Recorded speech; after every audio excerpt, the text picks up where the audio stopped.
Hey, welcome to Wrestling What Ifs, the series where we take your favorite gimmicks, storylines, and rumors, and then we turn them upside down by asking the golden question, what if?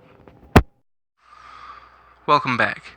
So I recently polled some members of a Facebook wrestling group I'm a part of and asked the question of what they wanted me to cover.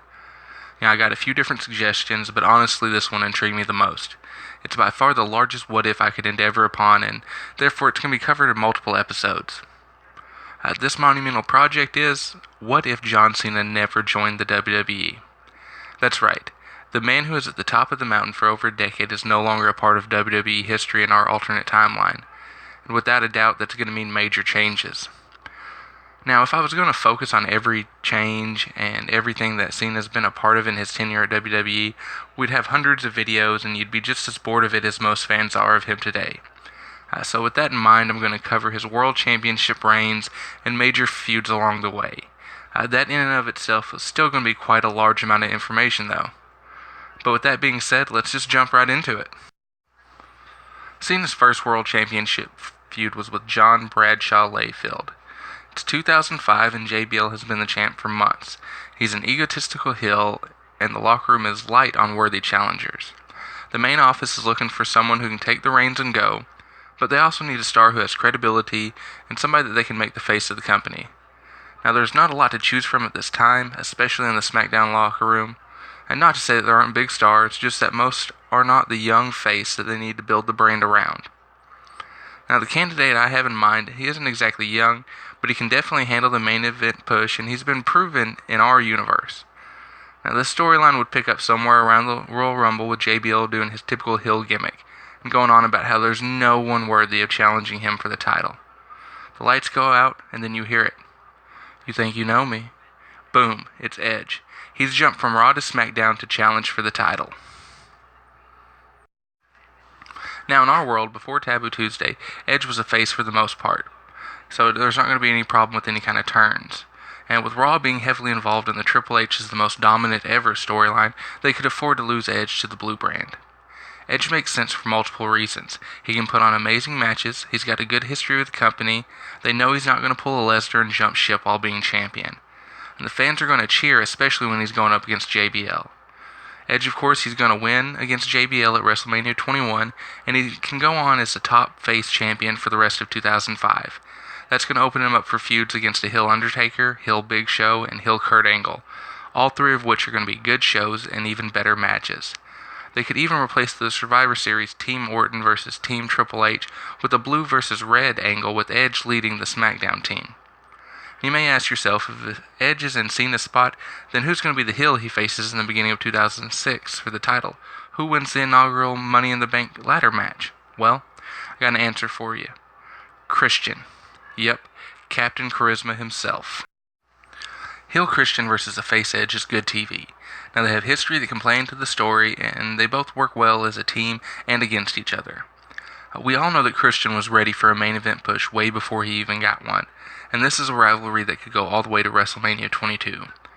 Now, of course, they could have done an amazing ladder match for the main event, and Edge would still end up being champion, which would allow for him to drop the title to RVD at ECW One Night Stand, and it honestly would be a much more entertaining match, as Edge would be more comfortable with TLC and hardcore spots. Of course, in this universe, RVD still fails his drug test, and he has to drop the belt back to Edge. Unlike our universe, though, the belt is not vacated due to injury, allowing Randy Orton to win it straight from Edge at No Mercy 2007. Given how the WWE likes to have one big Hulk Hogan-style star booked to be the best, Edge could conceivably replace John Cena in the top spot for the entirety of his career. But that's kind of boring. So this time we're going to find a new star who deserves the main event, or at least more time in the main event to take over Cena's dominant role. Now that's something I'd love to do, but upon scouring the entire roster of 2007-2008, there's been no one I could find that was a young star at the time who could take over. Now this truly was a time of transition for the WWE, and as many stars from 2010 on there were present, but their careers were in their infancy. And on the flip side, the main event scene was filled with the same names as years before, leaving little room for a mid-carder ready for the main event picture. We're going to go ahead and say Edge remains in the top spot until the end of 2007. And the title, it would switch hands between Triple H and Randy Orton through WrestleMania 2008. This brings us to Survivor Series 2008. In our world, Cena, he takes the title that night. But in this alternate universe and with a little bit of finagling, we're going to say Jericho's opponent is going to be a young Cody Rhodes. I know, he's relatively green, and in our world at that time he's firmly entrenched with the Legacy stable. But we're just going to allow DiBiase to be the leader of that stable, and we're going to move Cody over. Now, with him going up against Jericho for the World Heavyweight Championship, it's plausible that he's going to have a fairly good match, and he could work out as champion. Plus, with the WWE still searching for the next big thing, and there being no Cena, they would be giving bigger shots to their younger talent like Rhodes. From there until Backlash 2009, he could feud with a heel Edge over the title much like Cena did in our world. Edge would be even more recognizable as a top star to the audience and could play the role of the vet that's angry at the young up-and-comer and could claim Cody doesn't deserve the belt.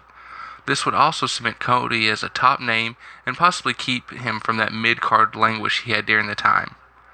Now, in an episode of Raw in June 2009, Randy Orton won the WWE Championship, and he could conceivably feud with Cody, given the fact that they are both children of former stars.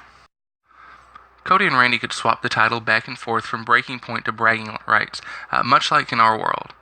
And then Cody could be able to enter a feud with Sheamus for the belt, and the fans would be even luckier than they were with us, as there would be two young stars battling it out to the end of 2009 and the beginning of 2010. Now that's where I'm going to leave this episode. We've covered Cena's first 5 years of championships and threw out some alternates to him. Make sure to check out the continuance in the next video, and as always, whether you think this could be, or it's just a fantasy, it's just one fan's opinion of what if. Thanks for watching, and if you like what you saw, comment, click the like button, subscribe, and even click that notification icon. Now thanks again, and I'll see you next time for another episode of What If.